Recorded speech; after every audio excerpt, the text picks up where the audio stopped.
ఈసారి మనకు పంట పండాలన్నా మన పశువులకి గడ్డి రావాలన్నా ఈ పద్ధతిలో పంట పెట్టుకోవాలా.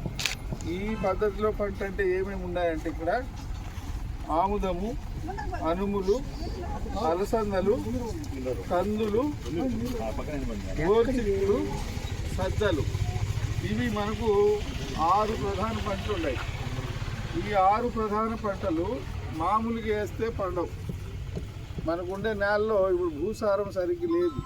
పడిన వాన తేమ 5 రోజులు మించి నిలబడదు.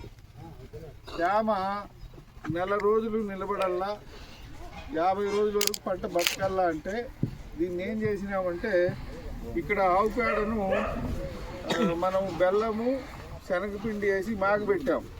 నేను ఇది పౌడర్, ఇది మనం పేడతో చేసిన పౌడర్. ఇది పేడ మన దేశీయ ఆవు పేడలో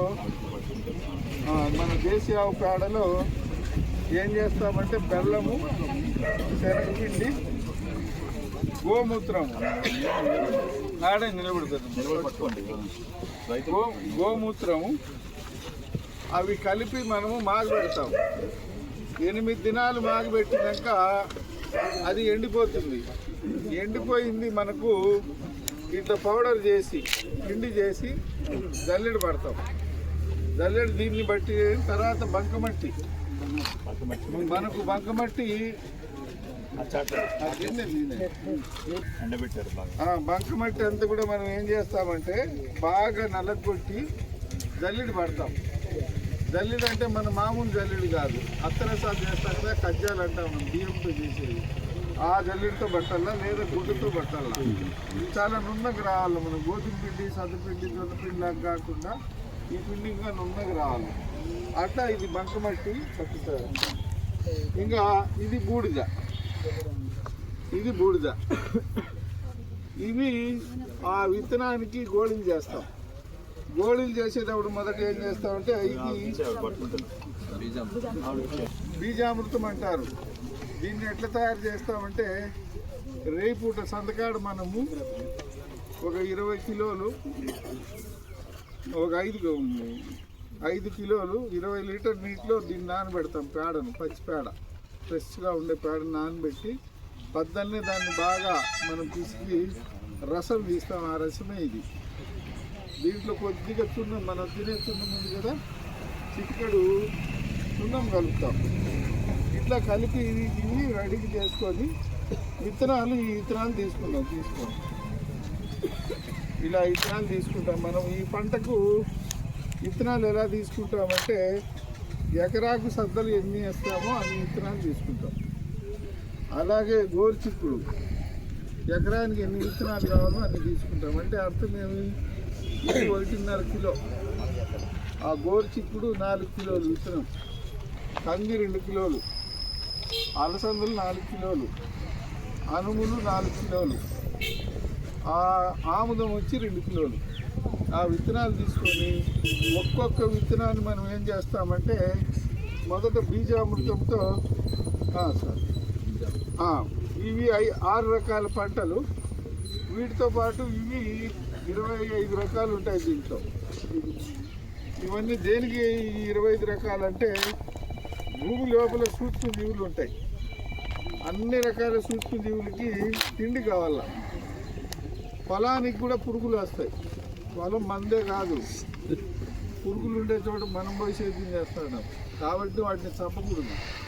వాటికి కూడా అన్నం పెట్టాలంటే 25 రకాలు ఒక 5% మేము పెడుతున్నాం. మేము ఈ విత్తనాలు పెట్టేస్తే మన పొలానికి, మన పంట తినేకి వచ్చే పురుగులన్నిటికీ తిండి.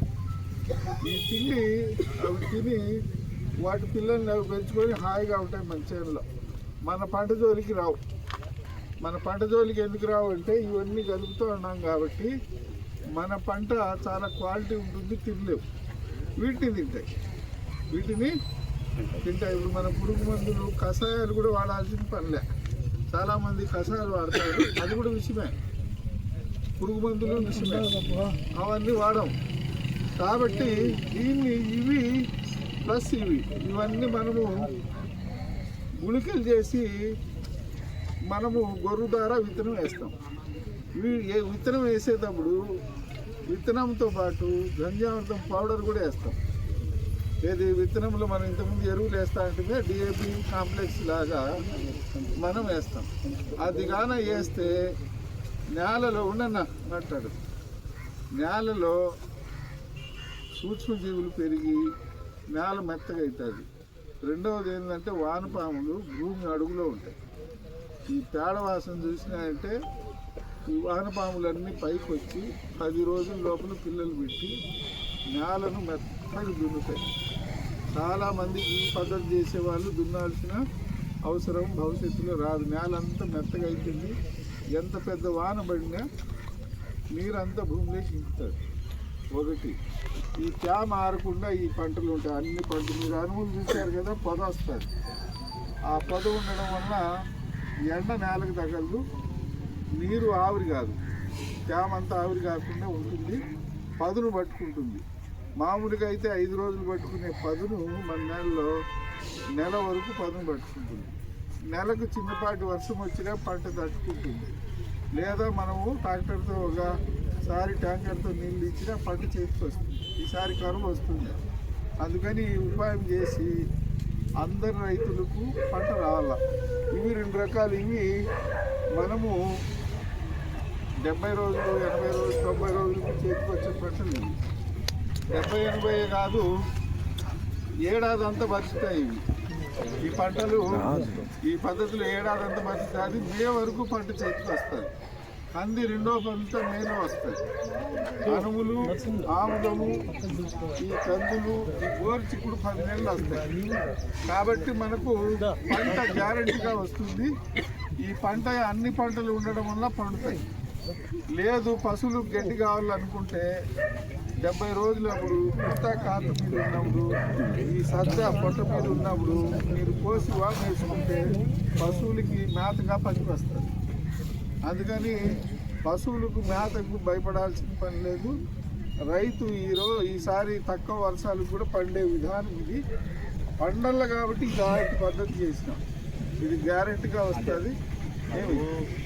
రావచ్చు, రాకపోవచ్చు, బట్ వర్షాలు కూడా ఎక్కువగా పడచ్చు. ఇది 2 రకాలు. తక్కువ వర్షం పడినా పండుతాయి. ఒక్కోసారి మనకు పెద్దవాన్లు పడుతున్నాయి, వంకలు వాళ్ళు పోయే వాన. అట్లా పెద్దవాళ్ళు పడినప్పుడు నేలలో పైపొర, సారవంతమైన పైపొర అంతా కూడా పట్టుకుపోతా ఉంది. పంట ఉండడం వల్ల మనకు ఇది నేల కోతకి గురి కాదు. ఆ నీళ్ళన్నీ భూమిలోకి ఈ వానపాములు పెట్టిన బొరియాల్లో ఇంకుతాయి. అందుకని మనకు ఇలా ఒక 2 ఏళ్ళు 3 ఏళ్ళు చేసినాక మీకు ఏప్రిల్, మే, మార్చి నెలలో కూడా పంట నేల మీద ఉంటే నేల శాశ్వతంగా మనకు ఒక 2 ఏళ్ళు 3 ఏళ్ళు ఈ పద్ధతి చేసిన తర్వాత మీకు పండ్ల తోటలు పెట్టుకోవచ్చు, కూరగాయలు పెట్టుకోవచ్చు. మీకు కంటిన్యూగా ఆదాయం వచ్చే అవకాశం ఉంది. నెలకు ఒక తడి నీళ్ళు అయితే సరిపోతుంది. ఇప్పుడు ఏం చేస్తున్నాం మనం అంటే 3 రోజులు 5 రోజులకు నీళ్ళు ఇస్తాను. డ్రిప్ అయితే కంటిన్యూగా ఇస్తున్నాం. అందుకని ఆ అవసరం లేకుండా మీకు పంటలు పండుతాయి. చాలా మంచి జరుగుతుంది. ఏ పంట పండిస్తారు మీ పొలంలో?